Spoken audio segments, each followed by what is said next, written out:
Told you, big and giant. Look on there. Oh my gosh. Crushed it.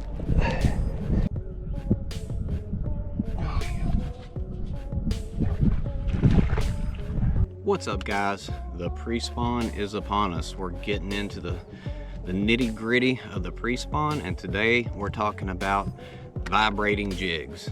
And you recently probably saw Takahiro Omori win the MLF event throwing nothing but a vibrating jig, jackhammer chatterbait, I do believe that was.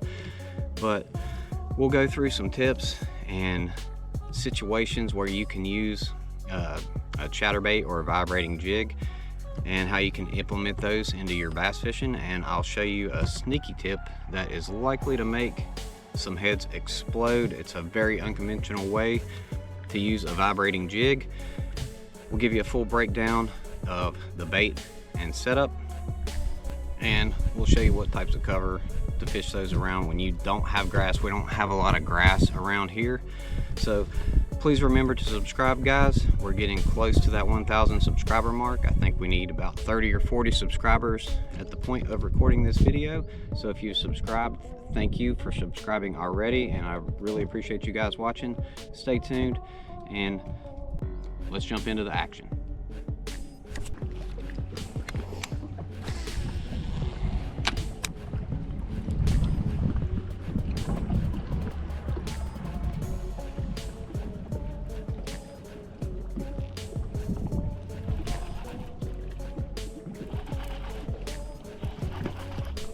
There we go.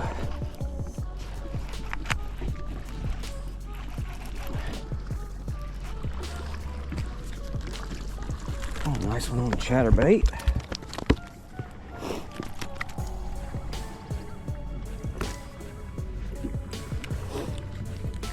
Old jackhammer. Scoreable bass. Not bad.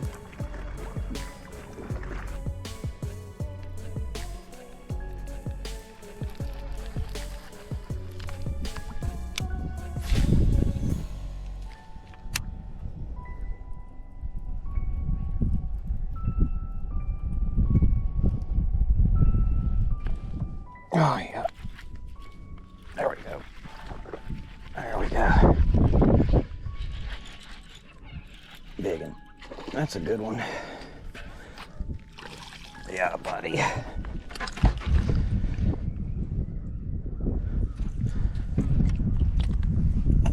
Nice one on the chatter. It's pre-spawn, they're getting up there. Perfect time to throw the chatterbait. Alright guys, so we're talking about chatterbaits. You've seen chatterbaits all over the tournament scene lately. Takahiro Omori just won an MLF event on a chatterbait. Way to go, Tak, as Jacob Wheeler said it first. Way to show us all that you can still win a bass tournament like a man. Great work by Takahiro, and it's pretty clear that Takahiro is one of the best chatterbait or vibrating jig fishermen in the world, and there's a reason for that. And probably the main reason he's one of the best in the world is because this dude literally throws this thing all the time. And odds are going to have it, if you do something a lot, it's going to work out in your favor. But for me, I've never been a huge user of the chatterbait, and a lot of the reason for that is just because on this particular lake, at the time of year when it shines, or in my area, a crankbait works really well. But I do have some experience with chatterbait, and I'm going to try to give you guys some things that, or some ways that I have used it on the types of reservoirs that I fish most of the time, which is a highland reservoir. and a few tips that you might not have heard a lot about. And I'll be the first to tell you, I'm not super experienced with chatterbait just because of the lack of diversity in the lakes that I fish. But the first and main thing with a chatterbait, and I can attest to this, is the rod. Now I'm throwing this on a 7'2" medium heavy. It's semi-mod. It's like a moderate fast tip on this rod, and it's 7'2". It's a Daiwa Tatula, or 7.3 Daiwa Tatula. It's medium fast, but I get the fish in the boat with this most of the time, but I do miss fish with this rod. And I do have moderate or regular action chatterbait rods, but I just do not like them. For years I threw it on a medium heavy square bill rod, a Denali crankbait rod, but one of the guides on that thing went kind of funny and I haven't gotten around to fixing that. So I did order a regular to moderate action rod to use, and I'll do a follow-up video on that and let you know if I do have better results with that rod. But not everybody has a vibrating jig rod, and you do not have to have a moderate rod to have fun with a vibrating jig. But an important thing to do is, when you feel the fish take the bait, don't snap jerk it, do the old swindle slack line on it. Reel into the fish and pull into it like you do with a crankbait.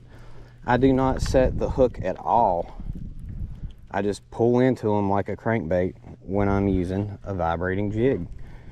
And you can get by with a pretty standard medium heavy rod, or something that can handle the weight of the jig. The one that I ordered is 7 foot long, so, and the reason I ordered that was so I can use it around docks, because I like to fish docks a lot, because that is one of the predominant types of cover that we have in our lakes around here, is docks. So if you're going to be fishing docks a lot, I would suggest getting a shorter vibrating jig rod, and it will give you better control when you're casting your vibrating jig around docks. Now today I've been catching some basically off of whatever, and right now I'm on the side of a bluff. There's a good few fish on this. It's a creek bluff, so we are in a creek. It is the pre-spawn of the year, so fish are kind of relating to everything. Not killing them. I'm just focusing on this vibrating jig because I'm trying to make a video about it. But look at all this bait right here. Holy smokes, there's got to be a fish around here somewhere. Bunch of alewives. Yep, they're definitely getting crushed. But I'll show you here with a few of these fish catches. What I do, you don't have to, but primarily this is a cover oriented bait, whether that be grass, wood, or docks. But I'll show you a non-cover oriented way that you can utilize this bait later in the video. It will probably make a few heads explode, but that's okay because it's fun. But basically, once you figure out the depth or what part of the cover most of the bass are set up on, most of them that I've been targeting today are 10 foot or less. See that tree right there? Most of them have been kind of in this range, and I've only got a 3/8 ounce jackhammer in the boat, and I actually borrowed this from Jason, who you will see in the video here in a little bit, putting on a clinic with it. But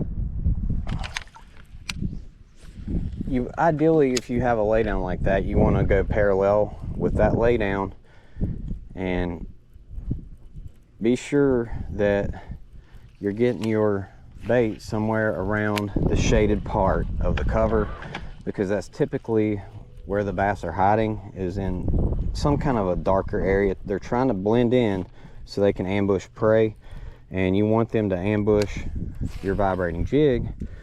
So that's where you want to put your bait, and do it in a way that is realistic and natural to the fish, so it thinks, hey, I'm about to get an easy snack. All I got to do is pop out from under this log or this dock and take that bait.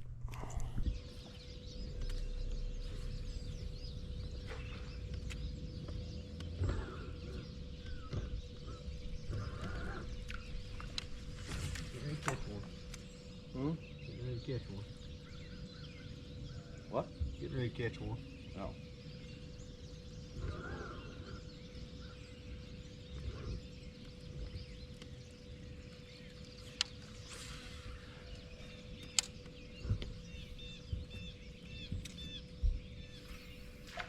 Got him, I told you.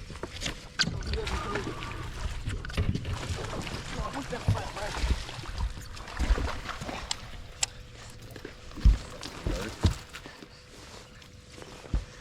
You're that fatty. Girthy.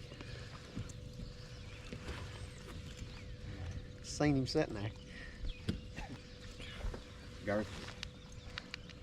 That one was a few inches longer. It'd be a 7-pounder. God. It's all down his throat. Look at that thing. Yeah.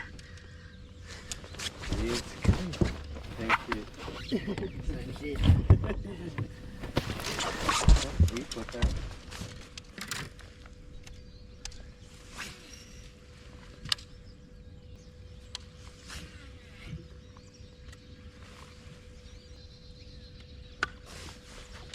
Easy back.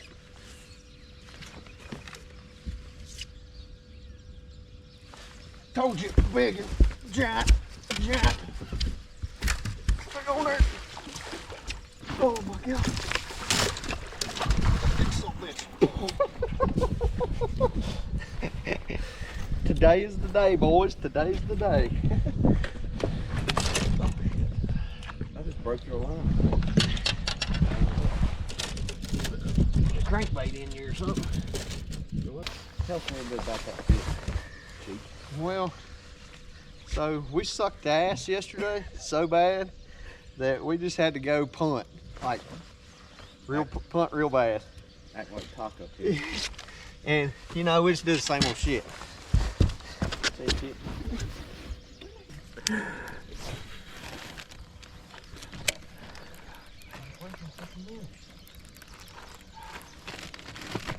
Oh, got it. No, it's alright. It's alright. It ain't nothing. We fucked up so bad. God dang. We got some. Everything's bigger than this, ain't it? Oh yeah. So, when you're targeting docks with your chatterbait, if you have forward-facing sonar, you can typically see where the bass are set up on some of the docks. That might be a piece of the dock I'm seeing right there, or one of those floats. But you want to focus on that. If you can't see them on the poles out here, or if you haven't figured out where on the dock the fish are holding, start on the outside and work your way in. A lot of the time they're back there under the back corner of the dock, and the bass will likely be in the darkest part of the dock. That's what you like with these docks that are raised up off the lake. There's not a lot of shade for a bass to be in right there, but when they start moving up in the pre-spawn, way back there in the darkest part of the dock, a lot of the time that's where you're going to find the bass. And a lot of the time they'll bite it as soon as your bait hits the water. You click your reel handle over and it's heavy and you've got one. And you'll see that here in a little while.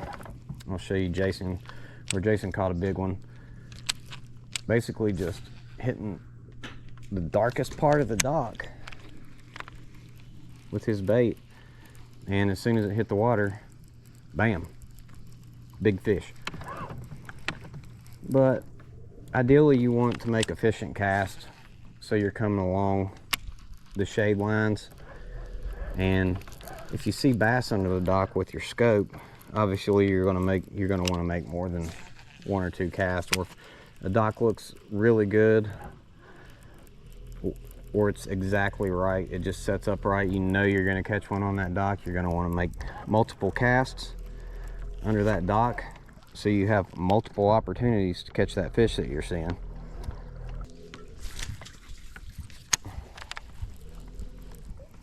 I just got drilled.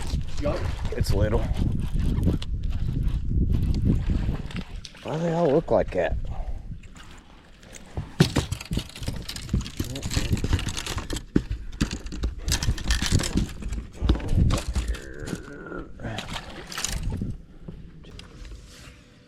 Flat pockets. Oh my God. Did you see that? The turtle? No, it's a bass. It blew up on it? Yes.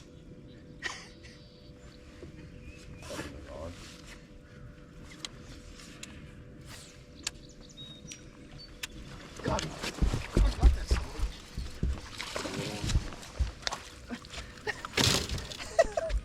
I don't think I was holding it. All right. Get close, brother. I don't think.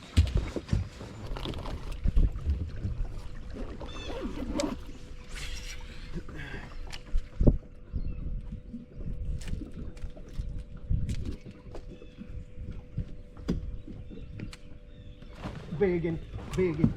Please be the one. Oh, man.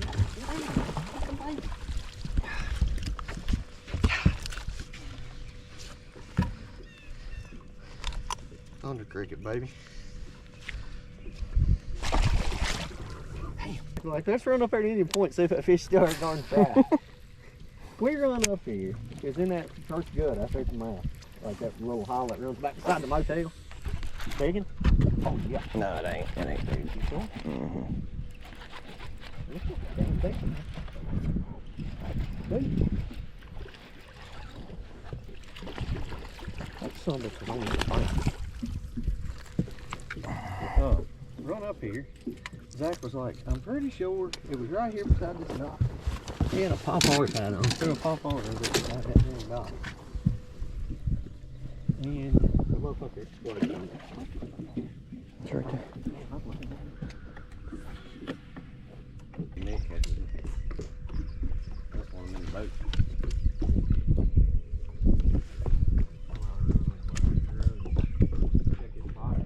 Good. Flips on me. Maybe not. I say we gotta leave, but then they damn bite. Seems like the juveniles are.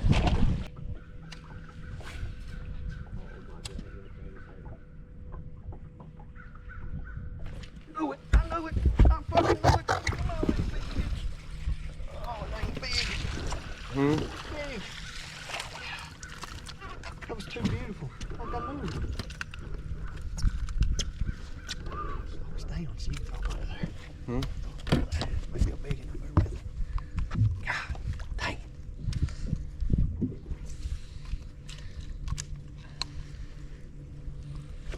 Just gagged it. All right, guys. So the deep, dark, controversial chatterbait technique that I told you might make some heads explode is you can scope with a chatterbait, and I'm not talking about in brush piles on the bank. I'm talking about roamers, like you would throw a minnow at or an A-rig. And they need to be set up right. Like they need to be high in the water column, like one that you would throw a jerk bait or something like that at. But if you're fishing a chatterbait and you happen to see some fish high in the water column, you can throw the chatterbait to those fish just like a jerk bait or a swim bait. It's surprisingly versatile, and I have caught bass scoping with a chatterbait, mainly because when I see a fish set up like that, I go for the first thing that's in my hand. But check out this clip right here, and I'll show you an example of scoping offshore with the chatterbait.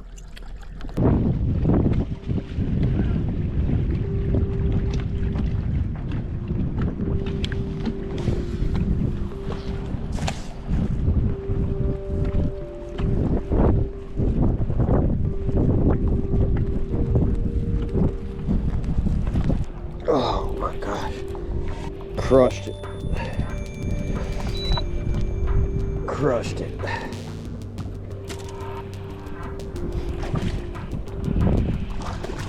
Nice largemouth on the old chatter scope. Look at that.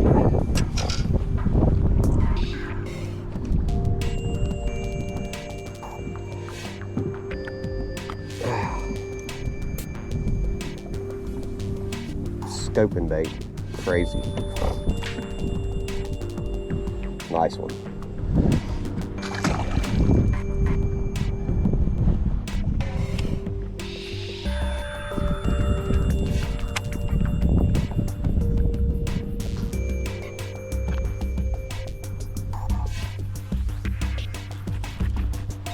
There you go.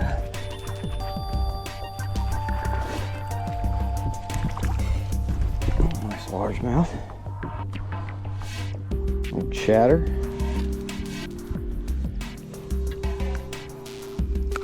Nice little chunky guy. Nice one. Thanks for watching the video, guys. Please remember to like and subscribe. We're getting close. I think we've got 950 subscribers or more at the moment, so we only need about 50 more subscribers to make it to the second level of the YouTube partner program. Thank you all for watching so far. I appreciate it. I really appreciate all you guys watching and helping the channel and subscribing and commenting, sharing all the things. But we're going to continue to try to keep good videos coming your way. We'll do a follow-up video on the chatterbait or the vibrating jig when the conditions are a little bit more ideal. We're just now kind of getting into that bite, so I've got some pretty good footage in it, but it's mainly fish relating to docks. But whenever we get a little bit farther along into the pre-spawn, we'll do a follow-up video, and I'll let you guys check out that rod that I ordered and let you know if it's something you might like to get. But if you don't want to go down the chatterbait or the jackhammer or the vibrating jig rabbit hole, just grab you a medium heavy, tie you on some 15-pound line. That's 15-pound red label, 7.3 to 1 reel. Higher gear ratio is usually good because when you cast your bait, you want to be able to get it moving and shaking pretty quickly. You want to get that vibrating jig to vibrate as soon as possible, so you can have that natural appearance to those shallow fish. But throw it to some docks. You need a little bit of stained water for this. It's a little bit too clear here where I'm at today, but you've seen the pros catching them. I don't have a lot of experience, but I still can catch some on it. So it's a lot of fun to throw. It's a really surprising bite. Sometimes they'll damn near jerk the rod out of your hand. But thank you guys. Please remember to subscribe. We're going to go ahead and wrap this one up. Thanks for watching.